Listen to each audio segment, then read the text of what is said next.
随着生活品质的提高，我们很多人家里都会购买洗衣机。如今洗衣机这个大家电也是非常受欢迎的，但是大家用洗衣机的时候，有没有注意过一些小细节问题？就比如今天小编想要问的大家的是，平时我们洗衣机用完以后，洗衣机的盖子是开着好还是关闭好呢？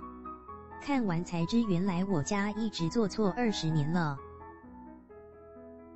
其实洗衣机作为我们现在最为常用的家电，给我们带来了许多生活便利，很多人都非常喜欢这样的家电。但是对于洗衣机的正确使用方法，估计很多人都还不是很清楚。就比如今天所说的洗衣机盖子问题，下面大家就跟着小编来看看内行人的说法吧。一般来说，我们平时洗衣机用完以后，都会把洗衣机的盖子关上。毕竟如果不关闭上洗衣机盖子，你会觉得很不卫生，比如落灰尘什么的，而且盖子也非常占地方，所以大家都会选择随手关上洗衣机的盖子。但这样的做法真的正确吗？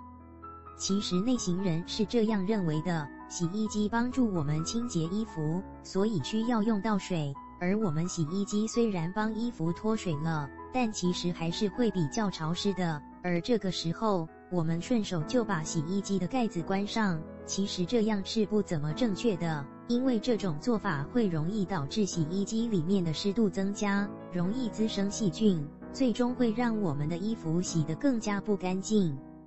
那么我们洗衣机用完以后，难道就不盖上盖子吗？其实也不是，如果洗衣机用完以后，长期没有盖上盖子，那么容易让洗衣机的内部落灰，如果掉进了一些脏东西，那么我们清洁衣服的时候，也会导致更多的麻烦出现，所以洗衣机也不能长期开着盖子。所以正确的做法是，洗衣机在洗完衣服以后，我们可以暂时不关闭洗衣机的盖子，等洗衣机的内胆晾晒干燥，这样就可以有效地让洗衣机内胆的细菌滋生，这样衣服也会洗得更加干净。